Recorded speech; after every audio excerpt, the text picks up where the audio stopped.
New at 4, in today's Community Focus, Rhode Island continues to grapple with that major hack. Governor Dan McKee joins me now live. Governor, thanks for being here. Well, thanks for the invite, Kim. So we just heard from you at the top of the hour when you spoke with Arshina Losciuto earlier, but what's the very latest update that you can give us at 4:12 this afternoon? Well, the investigation is ongoing, and we won't get into the details on that because it impacts so many people in a personal way. But what we're doing is a great deal of customer service, right? We want to let people know what they should be doing in advance of potentially some of their information being made public. And we're showing that right now. There's some steps that people can take to freeze or monitor their credit, request a fraud alert, use multi-factor authentication, and be aware. Governor, what is going to bring this to a resolution, though? Well, I think again, on the making sure that we're taking care of people, because I think that's the issue here, making sure that the benefits continue in a timely way. We're fortunate that virtually all the benefits has already been distributed in December, and also protecting people's identity. So those are the things that our office is really working on, and I'm personally working on making sure that the customer service level reaches, make sure that we're taking care of people. Okay, I want to talk to you about some other issues while we're here. It's winter, and the long-delayed pallet shelters in Providence still haven't opened. Former Congressman David Cicilline said just last week in a meeting, quote, "The idea that this has not happened yet and we still don't have a proposal from anybody in state government charged with facilitating this kind of project is alarming." Is it time for you to issue an executive order to get these pallet shelters open?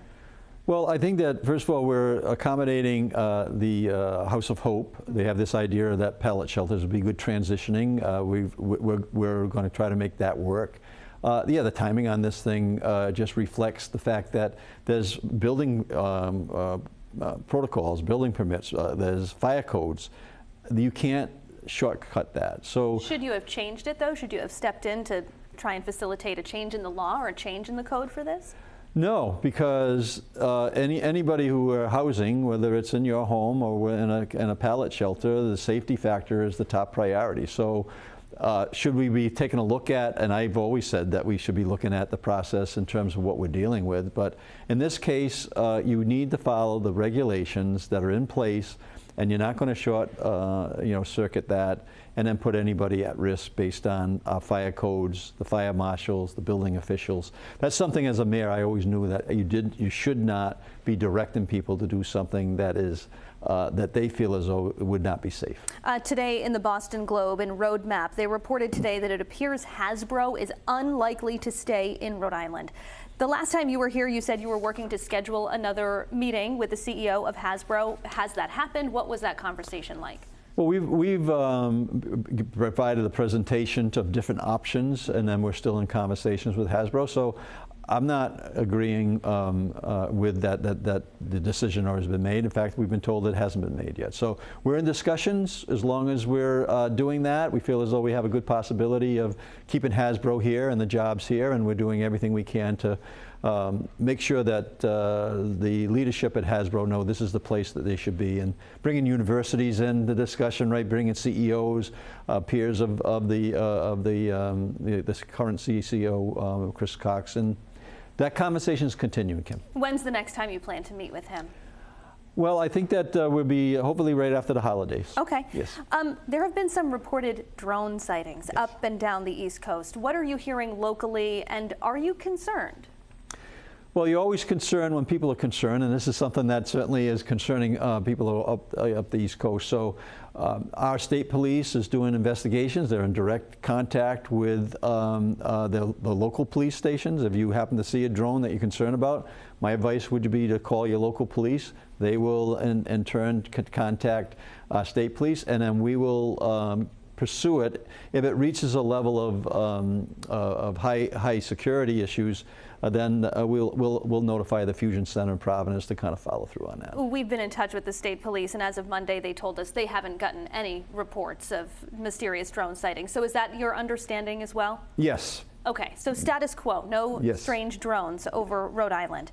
Earlier this month, the court ruled that Rhode Island can return to truck tolling. Any update on if or when those tolls are going to be turned back on?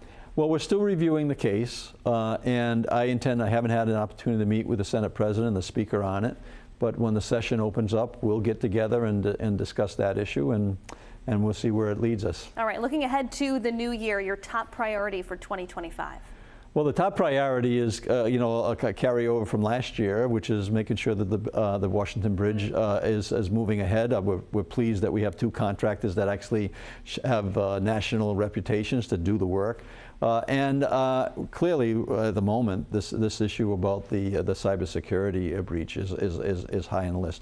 But we're going to continue to do the work, as I'm meeting with my cabinet, of like making sure our academic outcomes are increasing. You know, focusing on the Rhode Island 2030 plan, making sure that we're working on a road to prosperity, have more income for families and personal wealth, and then share at the State of the State. I'll be talking about health and wellness being a key factor as well. And we've got just about 15 seconds left. Looking back at 2024, I know this doesn't give you a lot of time, but your biggest triumph, biggest regret?